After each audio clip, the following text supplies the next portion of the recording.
pengangguran, terus fakta yang mendukung. Oke, Bu.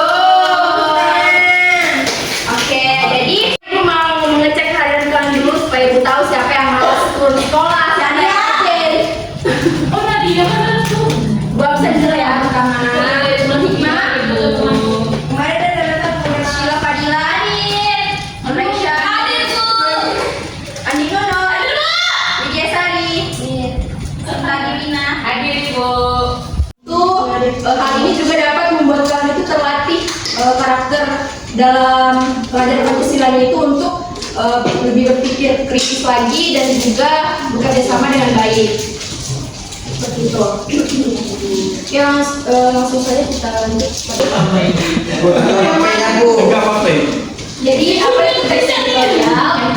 Coba kalian bayangkan ketika kalian membaca koran atau berita orang lain yang ada semua berita yang ada satu artikel nih majalah ataupun surat kabar yang berisi pendapat atau pandangan dari pihak media itu sendiri tentang suatu peristiwa atau masalah yang sedang hangat diperbincangkan. Nah, hal itulah yang bisa disebut sebagai teks editorial.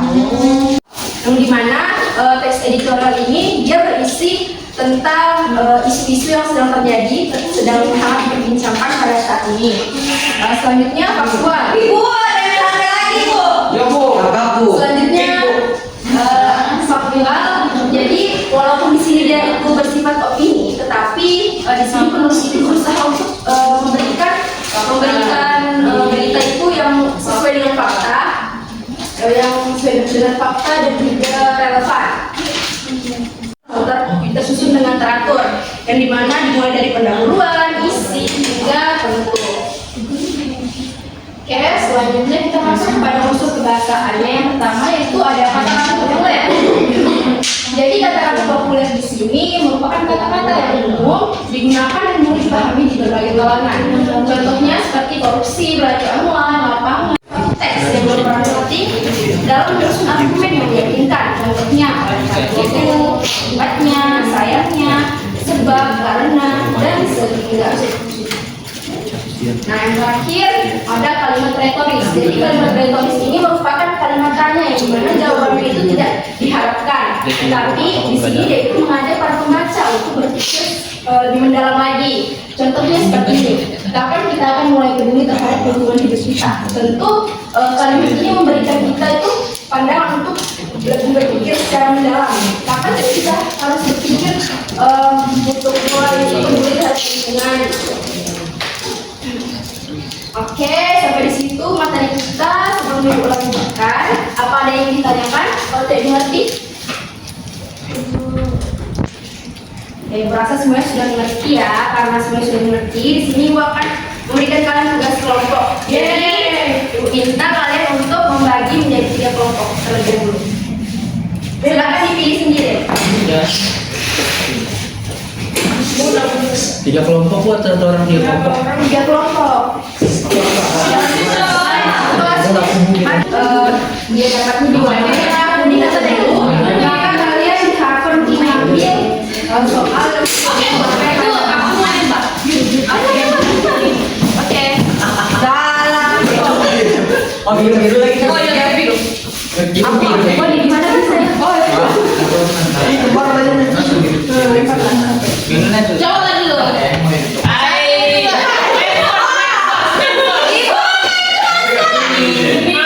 Lagi kok kuning. Biru ya. Bu jelaskan bagaimana paham. Oke, Bu. Jadi di dalam situ tuh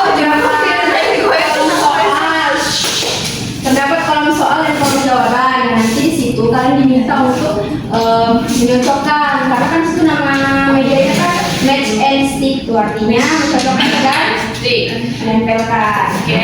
Nah, di situ di setiap soal itu merupakan potongan-potongan dari teks editorial.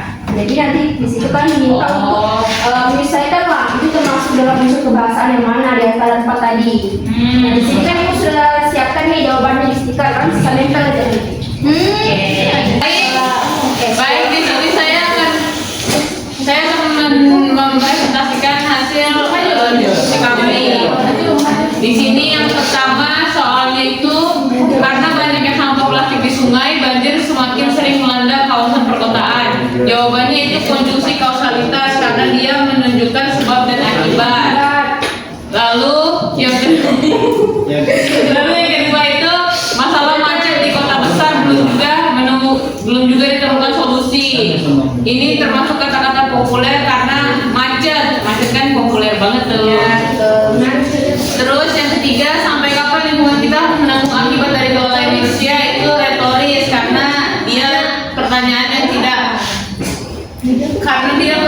yang mengajak pembaca untuk berpikir kritis atau mendalam.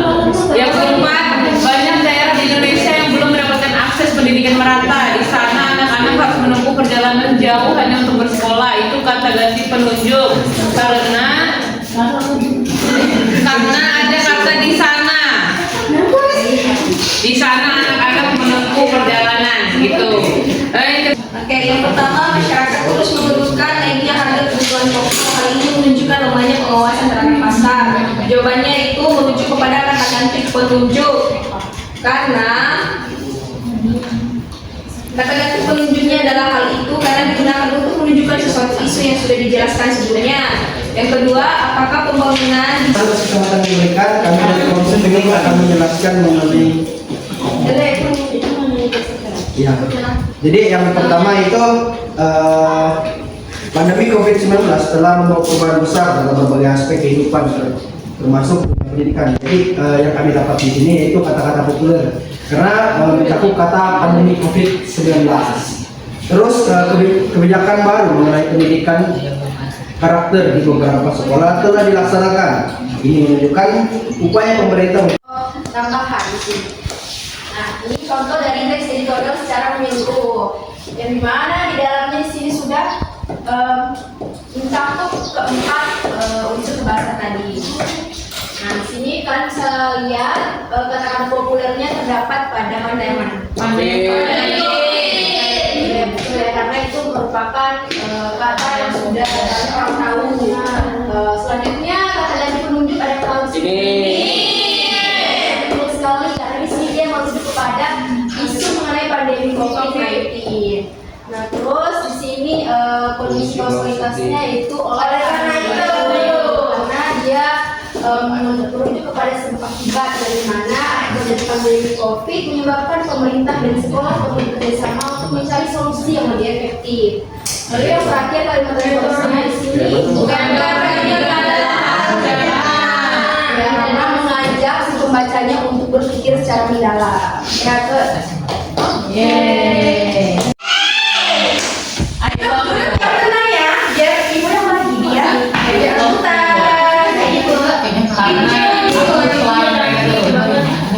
Bibi yang dipuji dapat 2 ya.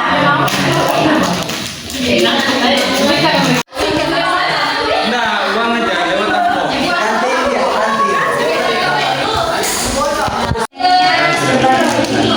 Kita mau melakukan ice breaking biar lebih. Berdiri semua. Orang ada. Ayo semangat bersemangat. Janji fokus. Aku fokus, aku bisa, aku fokus, aku paham. Aku fokus, aku bisa, aku paham. Tepuk janji fokus.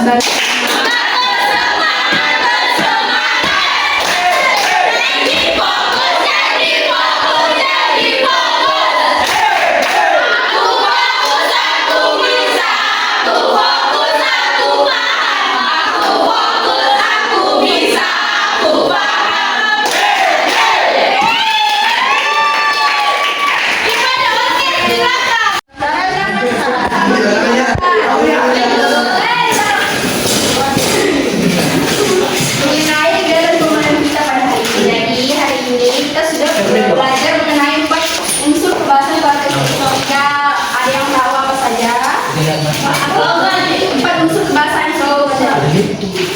jadi apa itu? Kata populer, kata ganti penunjuk, kondisi kausalitas, dan kalimat retoris. Jadi terdapat 4 unsur dalam tes editorial di mana keempat ini bertujuan memberikan tes itu menjadi lebih logis dan dengan sisi penulis seperti itu.